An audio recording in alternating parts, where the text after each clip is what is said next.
सभी शिव भक्तों को मेरा नमस्कार। श्री शिव महापुराण अध्याय 18। ऋषि बोले, हे सर्वधि सूत जी, बंधन और मोक्ष क्या है? सूत जी कहने लगे, हे ऋषियों, मैं बंधन और मोक्ष के उपाय कहता हूँ, ध्यान से सुनिए। प्रकृति के 8 बंधनों के कारण ही आत्मा को जीव संज्ञा हुई है। इनसे छूटकर वह मुक्ति को प्राप्त पाता है। प्रकृति के आगे बुद्धि और बुद्धि के आगे गुणात्मक अहंकार और पंच तन्मात्रा, यही सब 8 प्रकृति है। इन्हीं 8 से यह देह है और इससे जो कुछ क्रिया हो रही है, इसी का नाम क्रम है। फिर क्रम से देह इस प्रकार बारंबार होते हैं। स्थूल, सूक्ष्म और कारण, ये 3 प्रकार के शरीर होते हैं। स्थूल व्यापार करता, सूक्ष्म इंद्रियों का भोग करता तथा कारण शरीर आत्मा के उपभोग के निमित्त है। कर्मों के द्वारा ही यह पाप पुण्य भोगता है और इन्हीं से सुख दुख की प्राप्ति होती है। इस काल में यह जीव कर्म रूपी डोरे से बारंबार बंध कर कर्मों से तीनों शरीर सहित चक्रवत सदैव भ्रमता रहता है। दूर तो तब हो जब चक्रकर्ता को पूजन करे। 8 प्रकृति ही 8 चक्र है। शिवजी इनसे परे हैं, वही चक्र करता है, वही 8 को वश में किए रहते हैं। वे शिवजी सर्वज्ञ, निष्प्रिय और परिपूर्ण हैं। उन महेश की अनंत शक्ति को वेद जानता है। उनकी प्रसन्नता के लिए वे लिंग या भक्तजनों में शिव भावना करके उनकी पूजा करते हैं। उन पर हमेशा मन पर महेश, जो प्रकृति से परे शिव है, निसंदेह अवश्य ही प्रसन्न होते हैं। फिर तो प्रकृति पर्यंत संपूर्ण कर्म उसके वश में हो जाते हैं और तब उस प्रकार वह मुक्त और आत्मराम हो जाता है, क्योंकि तब उसका कर्मदेह भी उसके अपने वश में हो जाता है और उसका फिर शिवलोक में वास होता है। तब वह सांब के समीप हो जाता है और शिव की समानता को प्राप्त कर उनके महाप्रसाद के लाभ से उसकी बुद्धि अपने वश में हो जाती है। इस प्रकार शिवजी का मानस ऐश्वर्य बिना यंत्र के ही प्राप्त हो जाता है, जिससे सर्वज्ञता आदि ऐश्वर्य सब कुछ उन्हें प्राप्त होता है।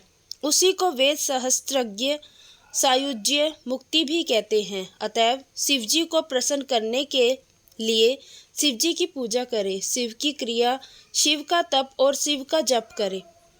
जब तक सो ना जावे शिव के ही ज्ञान, ध्यान और उनके नामादिक अभ्यास में लगा रहें और मृत्यु पर्यंत ऐसे ही समय व्यतीत करें। पहले कहे हुए मंत्रों द्वारा पुष्प चढ़ाकर शिवजी की अर्चना करे तो मंगल प्राप्त हो। इतना सुनकर ऋषि ने कहा, हे सूत जी, अब लिंग आदि में शिवजी की पूजा का विधान बतलाइए। सूत जी बोले, हे ब्राह्मणों, सुनिए, मैं लिंग आदि का पूजा विधान बतलाइए। सूत जी बोले, हे ब्राह्मणों, सुनिए, शिवलिंग का पूजन विधान क्रम से कहता हूँ। प्रणव पहला लिंग है जिससे सब कामनाएं पूर्ण होती है। वह स्थूल भी है और सूक्ष्म भी है। उसी को पंचाक्षर भी कहते हैं। उसकी पूजा ही मोक्ष है। इसके अतिरिक्त पुरुषार्थ से और प्रकृति के भी बनाए हुए बहुत से लिंग हैं, जिन्हें शिवजी भी जानते हैं, अन्य नहीं। किंतु पृथ्वी के विकार से मैं 5 लिंग कहता हूँ: स्वयंभूलिंग, बिंदुलिंग, प्रतिष्ठित लिंग, चरलिंग, गुरुलिंग। जो लिंग किसी देवता या ऋषि के तप से पृथ्वी को फोड़कर वहां स्वयं निकला हो, वह स्वयंभू लिंग कहलाता है। उस लिंग की पूजा करने से स्वयं ज्ञान की वृद्धि होती है।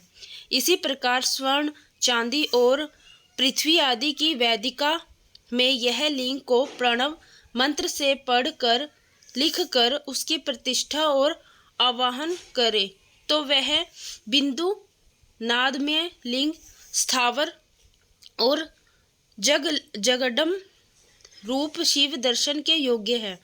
वैसे तो जिस में शिवजी का विश्वास हो उसमें ही वह फल देते हैं।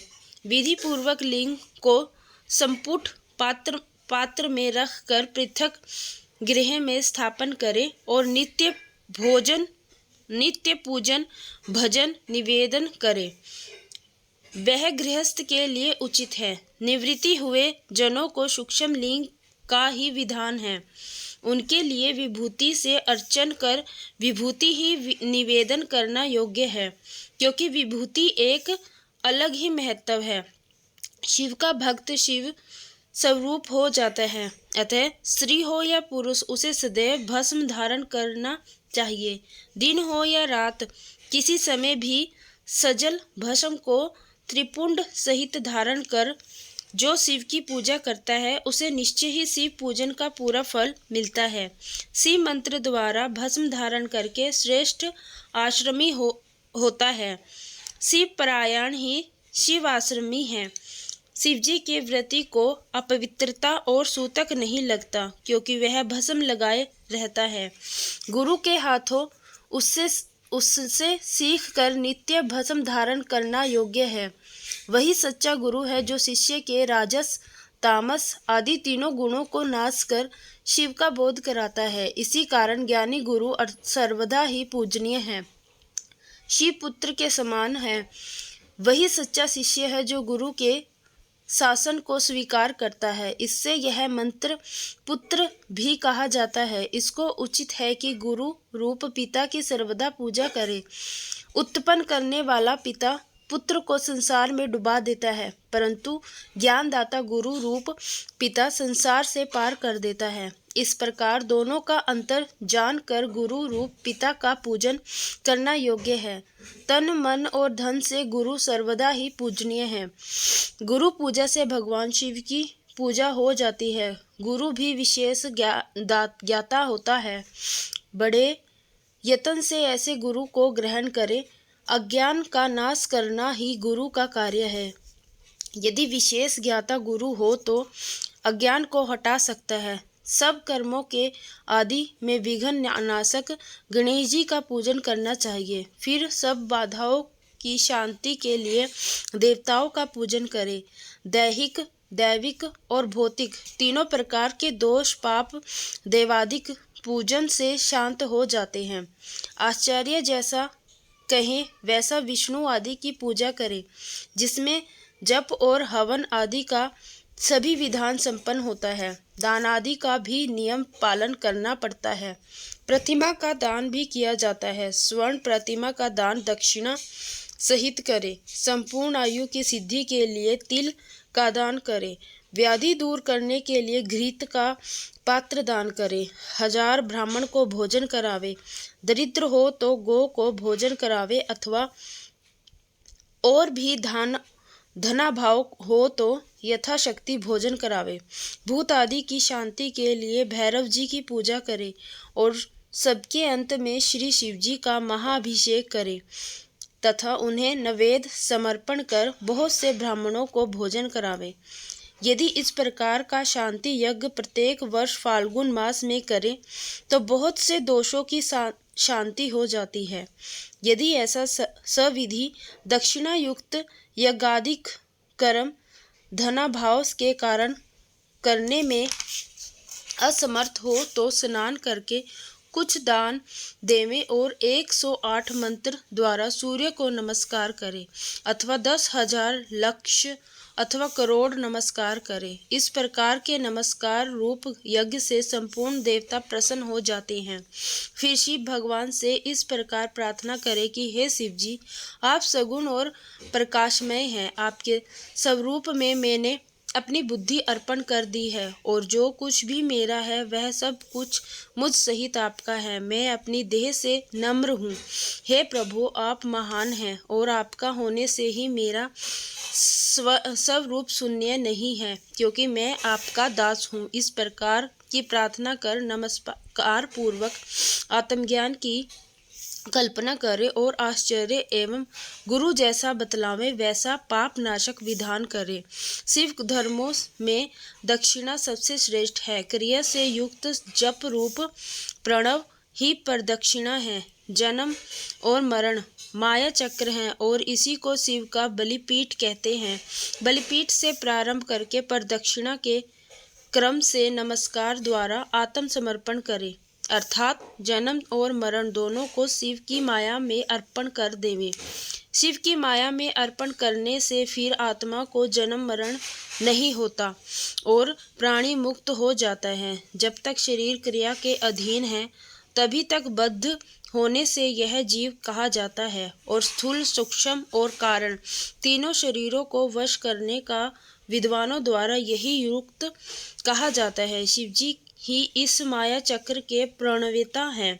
शिवजी ही सबके परम कारण है। शिवजी की माया में अर्पित द्वंद्व का शिवजी ही निवारण करते हैं। जब हम शिव द्वारा कल्पित द्वंद्व को शिव में ही अर्पण कर देते हैं तब उनके निवारण करता शिवजी निश्चय ही उसका निवारण कर देते हैं। हे ब्राह्मणों, प्रदक्षिणा और नमस्कार शिवजी को अत्यंत प्रिय है। जो परमात्मा शिव की इस प्रकार षोडशोपचार वाली पूजा, प्रदक्षिणा और नमस्कार करते हैं उन्हें महान फल की प्राप्ति होती है। पृथ्वी में ऐसा कोई पातक नहीं जो प्रदक्षिणा से नाश ना होता हो। इसीलिए प्रदक्षिणा से ही समस्त पापों का नाश करे। जैसे भी हो, शुद्ध अन्न खाकर जीव हिंसा आदि से रहित हो, एकाग्र मन से शिवजी की भक्ति करे और मौन रहकर शिव रहस्य का मनन कर यथा शक्य गोदन करे। परंतु शिव भक्तों में अवश्य ही शिव महात्म्य को प्रकाशित करे। शिव मंत्र के रहस्यों को शिव ही जानते हैं, अन्य नहीं। शिव भक्त को चाहिए कि नित्य ही शिवलिंग का आश्रय कर वास करे। हे ब्राह्मणों, जो मनुष्य इस अध्याय को पढ़ेंगे या सुनेंगे वे शिवजी की कृपा से ज्ञान को प्राप्त करेंगे। शिव पुराण के आगे के अध्याय सुनने के लिए हमारे YouTube चैनल शिव शक्ति से जुड़े रहे।